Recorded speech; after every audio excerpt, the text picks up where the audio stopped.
천재는 만들어지는 걸까요? 태어나는 걸까요? 1905년 스위스의 작은 특허청에서 일하던 한 남자. 그는 박사 학위도 교수 자리도 실험실도 없었습니다. 하지만 그는 단 하나의 논문으로 세상의 시간과 공간을 다시 썼습니다. 우리는 그를 천재라고 부릅니다. 하지만 그는 불안했고 외로웠으며 무언가를 끊임없이 질문하던 지독히도 인간적인 존재였습니다. 이 영상에서는 공식과 숫자 뒤에 가려진 인간 아인슈타인의 내면을 들여다봅니다. 어린 시절의 침묵, 특허청에서 쓴 세계를 바꾼 논문, 양심의 무게를 짊어진 과학자, 그리고 마지막까지 질문을 멈추지 않았던 철학자. 지금부터 천재가 아닌 생각하는 인간, 아인슈타인의 인생을 만나러 가보겠습니다. 아인슈타인은 어릴 적부터 특별한 아이는 아니었습니다. 오히려 말이 늦었고 친구도 많지 않았으며 자신의 세계에 갇혀 조용히 책을 읽는 아이였죠. 그는 음악을 좋아했고 바이올린을 켜며 혼자만의 시간을 보냈습니다. 그러던 어느 날 아버지가 건네준 나침반 하나가 그의 인생을 바꿔놓습니다. 왜 저 바늘은 보이지도 않는 힘에 끌리는 걸까? 질문은 그의 첫 번째 재능이었습니다. 어릴 적부터 그는 모든 것에 의문을 품었고 선생님들에게는 말을 너무 많이 하는 아이, 기존 방식에 따르지 않는 아이로 보였죠. 그 당시 미넨의 학교는 규율 중심이었고 아인슈타인은 거기에 답답함을 느꼈습니다. 결국 그는 독일 교육을 포기하고 스스로 스위스로 이주해 진학합니다. 그리고 취리히 연방공과대학.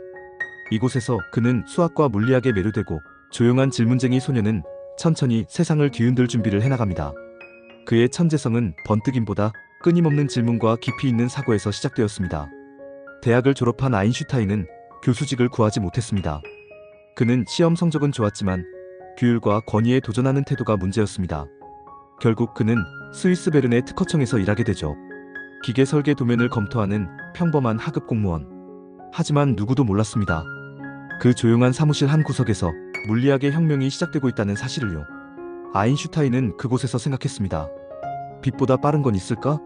빛의 속도가 항상 일정하다면 시간은 모든 사람에게 똑같이 흐를까? 그는 실험실도 없이 오직 상상력과 수학으로 물리학의 상식을 하나씩 깨트리기 시작했습니다. 그리고 1905년 과학계는 충격을 받습니다. 아인슈타인은 한 해 동안 무려 4편의 논문을 발표합니다. 광전효과, 브라운 운동, 질량 에너지 등가, 그리고 특수상대성 이론. 그 중에서도 가장 충격적인 말은 바로 이것이었죠. 시간은 절대적인 것이 아니다. 그는 교수도 아니었고 유명하지도 않았지만 오직 사유와 질문만으로 과학의 중심을 바꾼 사람이 되었습니다. 특허청 직원의 논문은 인류가 시간과 공간을 이해하는 방식을 완전히 바꿔놓았습니다. 논문 하나로 주목받은 아인슈타인은 곧 세계적인 명성을 얻게 됩니다. 그는 독일 학계에 초청받고 최연소로 베를린 아카데미 회원이 되었으며 1921년엔 노벨 물리학상을 받게 되죠. 하지만 그가 명성을 얻을수록 세상은 점점 어두워졌습니다. 나치가 독일을 장악하자 유대인이었던 아인슈타인은 신변의 위협을 느껴 미국으로 망명하게 됩니다. 그의 집은 독일에서 불태워졌고 이름은 암살 리스트에 올랐죠. 그리고 그는 미국에서 또 다른 고민을 마주하게 됩니다. 과학이 전쟁의 무기가 될 수 있다면 나는 그걸 막아야 할까? 1939년 그는 루즈벨트 대통령에게 편지를 씁니다. 독일이 원자폭탄을 개발하고 있다. 미국도 대비해야 한다. 그 한 통의 편지로 맨해튼 프로젝트가 시작됩니다.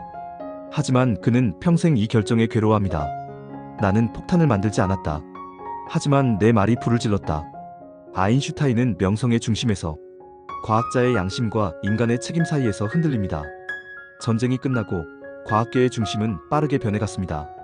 하지만 아인슈타인은 중심에서 한 걸음 물러나 조용한 사유의 시기로 들어갑니다. 그는 프린스턴 고등연구소에서 말년을 보냈습니다. 더 이상 대중 앞에서 공식 발표를 자주 하진 않았지만 그의 머릿속은 여전히 질문으로 가득했습니다. 그는 과학자이지만 철학자였습니다. 나는 과학자이기 전에 인간이고자 한다. 이 말은 그가 추구했던 삶의 태도였습니다. 양자역학이 부상하자 그는 공개적으로 반박했습니다. 신은 주사위 놀이를 하지 않는다. 그는 확률보다는 원리, 불확실성보다는 질서를 믿었습니다. 이러한 그의 반대는 고집처럼 보였지만 그 속엔 끝없는 질문이 있었습니다. 시간은 정말 흐르는 걸까? 우주의 경계는 어디까지일까? 내가 인식하는 세계는 실제일까? 그는 삶 전체를 통해 질문하는 인간의 힘을 증명했습니다. 또한 그는 과학을 넘어 사회 문제에도 깊은 관심을 가졌습니다. 흑인 인권운동을 공개적으로 지지했고 이스라엘의 과격한 민족주의에도 우려를 표했으며 전 세계의 평화를 위한 국제정부 설립을 주장하기도 했습니다. 그는 단순한 이론가가 아니라 실천하는 지성인이었습니다. 1955년 대동맥 파열로 병원에 실려간 아인슈타인은 수술을 거부하며 이렇게 말합니다. 나는 나의 시간을 다 살았다. 더 길게 살 필요는 없다. 그는 삶의 마지막까지도 생각하는 인간으로 남았습니다. 이제 그는 과학을 넘어서 철학의 일부가 되었습니다. 아인슈타인은 단지 방정식을 만든 과학자가 아니었습니다.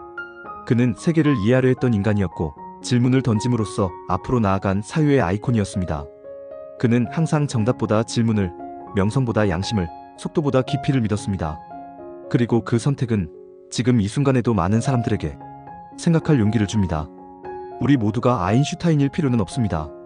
하지만 세상을 더 깊이 바라보려는 태도는 누구나 가질 수 있습니다. 질문은 단순한 호기심이 아니라 변화를 만들어내는 시작입니다. 그는 죽었지만 그의 질문은 여전히 살아있습니다. 영상이 마음에 드셨다면 좋아요와 구독 부탁드립니다.